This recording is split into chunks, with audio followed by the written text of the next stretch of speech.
Great. So let's start to go through this recruitment journey. And this is one good tool that will allow all you, Prakti, and to everyone who's looking at this to understand that how your response, your artifacts, your interaction with the other parties should be framed accordingly. So, and there broadly we can say there are five stages. Depending on the seniority of the roles, there could be little more things into the process. Like there could be some screen test, there could be some aptitude test, but broadly these are the five steps. Now, in this case, the very first step to give you the insight about how a role comes into an existence is when the management approves and provides a signing party approval to have another person in the company, because each person is a cost to the company. So this is where who will bear the cost, how much is the cost of it on annual basis. It's not just about the salary, but it's also about there would be one new network connection required, there will be new desk space required. So all of that needs to be factored in. Then comes the job description writing, which is generally done by the recruiter or sometimes by the hiring manager. And at that time, there's a discussion that also takes place with HR that what will be the growth path of this person. Once this person completes certain milestones, what level he would be elevated to, or what journey of promotions or progression this person will follow, followed by advertising. So that's the first step of it. And so candidate gets to know about it only when the job is published. But bear in mind that all these things are happening behind the screen, and that's something would matter to you. How? Let me explain. So when you are writing a job, you are making an application. Generally, the resume is remains standard, but that's where there is a cover letter that you can include that is to highlight your inclination, your interest, your relevance to the role, to the values of the company, or if there are other any of the clues given in that area. So that could be one useful piece of information. Especially updating resume for each and every role could be possible only to some extent. That's where there could be an addendum or a cover letter that could help you um, differentiate your proposition. Here, bear in mind that recruiter's intention is to have as many applications possible, but would be applying a filtering logic. And especially, filtering cannot happen in the Word document. So, most of the time, you will see there would be a template, there could be a form provided uh, through the website, through the LinkedIn, through the Indeed.com, and that will ask you certain uh, questions like what is overall experience you have you worked in certain sector, have you been a people manager. So this kind of specific areas is what they try to screen. So this is where it is very important to fill them correctly, because what recruiter could be doing is filtering out application at a blanket level to reduce, like say there are 100 applications, and all if there is a people management experience critical for certain role, and if anybody has marked knowingly or unknowingly as no, that person will be blanket screened out. So filling out form correctly is also important. Then there are other things like hygiene factors, like which location you are at. For example, if role is in Mumbai and if you are based in Delhi, are you willing to relocate, or are you already based in Mumbai? So all these are also hygiene factors that are important to fill in correctly. Otherwise, recruiter will straight away screen you out. So that's second part of the application process.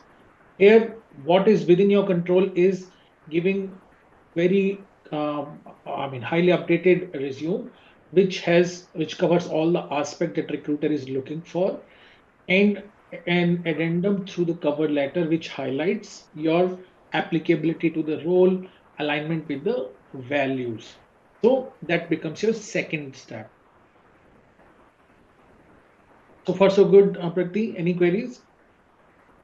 No. Okay, let's move on. Then comes the third step where recruiter pulls up on daily basis or maybe at some frequency pulls up the applications and screens them based on the given criteria. Now, here, bear in mind that if the volume of applications is too high, this person can be little more tough. But if the volume is less, then this person would be more lenient. So this is where market pressure kicks in. So if, for example, for a single role of analyst programmer, there is their application of in like 200 uh, made by the candidates. So that's when this person will be brutally shortlisting or screening out the people. Anybody who hasn't filled up the form or has not updated the right details in the right places will be all discarded. So this is, but also if the market is in the favor of candidates and there are not many applications, you may be lucky. And even if the application is incomplete, this person will follow with you to fill up the application. So this is a market factor that kicks in. Now, intention of the recruiter at this stage is to shortlist profile to only 5 or 6 resumes. Again, this may vary company to company, maybe 10 for some, maybe 3 for some other, but not everybody is gonna go through this funnel. So this is where the screening is gonna happen, and recruiter's job is here, or the thinking hat this person would be wearing is that I need to shortlist those 5 to 6 applications which are in line to what hiring manager is looking for.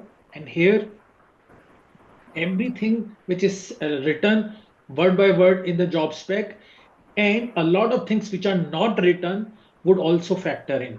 So this is where its candidate's job is to understand what is unsaid or unwritten about the job in the job description so that you can give the best credentials in this during the application. Now, once you have made to this step, recruiter might call you to validate what your stage is, what is your motivation for the change, how quickly you are available.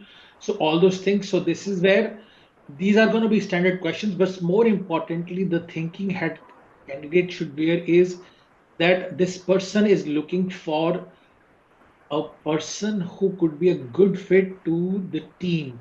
This or to the vertical that hiring manager is looking for, and at the same time should be a good fit for the company. So this is where whenever you make an application, it is worthwhile to see what is company's mission, what are they trying to do, what are their values, and if you could see what and how it matches your aptitude, your values, and your behaviors and mindset. It will, it could position you better. So that's what is important until this phase. Now, moving to the next stage, the profile has been shortlisted. There could be some level of screen test or aptitude test if the roles are junior, but there could be more level of interviews if the role is senior. So all that would be happening, and there could be focus on technical and behavioral questions. And there will be key focus from hiring manager side that whether this person can scale up uh, in the area hiring manager is hiring. This person would also evaluate that what if the type of work changes because there is a market pressure happening, technical skills or what they are doing keeps changing. There can be operating model change, there could be a skill set change. So all that keep happening, and this is where hiring manager would be subconsciously checking whether the person is adaptive, whether person is open for the feedback, whether person is receptive of ideas, and that's what one should be also highlighting when responding to these interview questions. So that's about interviewing process. Any queries, Prati, so far? There's a little query about okay, what kind of thing should we do from our side for resume shortlisting? Sure. Because it's the very first part of recruitment, and we don't know about much about okay, how what is the way of resume shortlisting, and which kind of part we add in the resume so chances of shortlisting increases. Yeah, sure. So let me answer that. So here, how you are communicating is in three ways. One is the resume document itself. Second is through the cover letter. Third is the form that you submit, which is on the website, right? And so these three artifacts is what you are sharing on, or how you are communicating with recruiter. In addition, if the recruiter is openly available, you may also have an opportunity to interact with this person over LinkedIn chat or over the email. So essentially, that gives you four tools now that you can use to your advantage. Now, very first thing that comes to my mind is that if you are able to interact and if this person is responsive, your approach should be to understand what is driver of this role and what relevant queries you want to ask recruiter. At the same time, your temperament, your behavior, or how you interact should also project that enthusiasm, energy, positivity, and also a sense that you are most likable person, so that this person is encouraged and this person makes an extra makes an association with your name, because when there is a pool of candidates, if this person can remember your name, there is a greater chance it would remember your skill set, your positive things, and would be inclined to put you as a candidate. So this is where developing a personal connection is important, and if you have that option through email or through LinkedIn chat, leverage that. Next thing comes through the cover letter.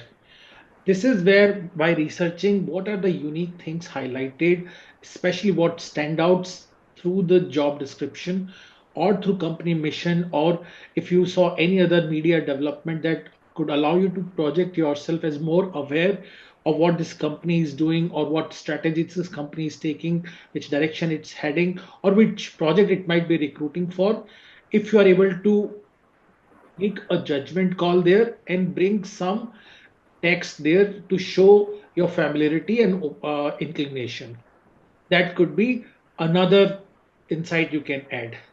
In addition, you can highlight or you can update your resume also to give the right keywords or right experiences there. So, and especially you can pick up what jargon she is using so that you can replicate it in your resume. As we know that things can be written in multiple ways, multiple terms. So giving the right term to the candidate is not candidate, but to the recruiter will help her develop an understanding that you understand the role better than anybody else. Okay, so that is the third tool. Fourth could be if there are any sections in the website or in the LinkedIn columns which ask you other details like what motivated you to apply for this role, or what are you excited about, what are the relevant credentials you have demonstrated in previously in this kind of roles.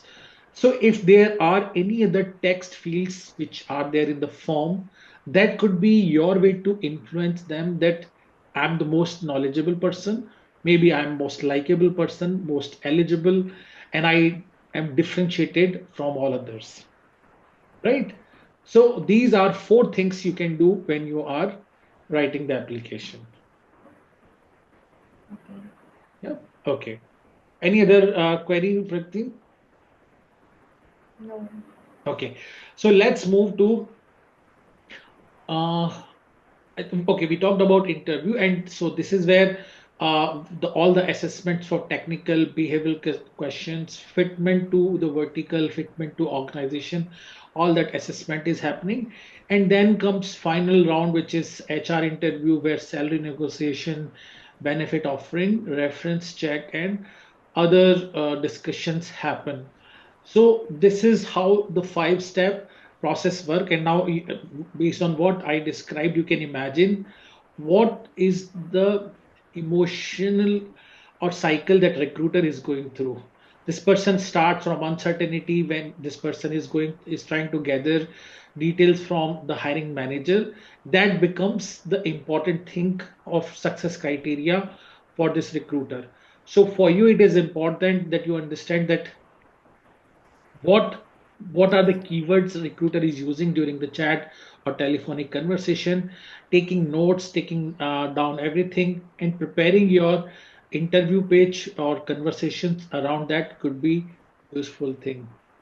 Also, job spec highly reflects what is hiring manager looking for, but other than words, what is behind the words, what and based on what company is doing, based on the media reports, based on the strategy, if you can't gather any more details, you could utilize it also very well. Now, one more thing that one should also remember is that it's a market driven activity. You have to outshine your competition. So this is where understanding what you uniquely offer is important, and that's something you should be communicating through every opportunity you get. So this is about the tool. So I will be posting this tool. If you want to refer to this again later, you can always do that. And I will stop recording here.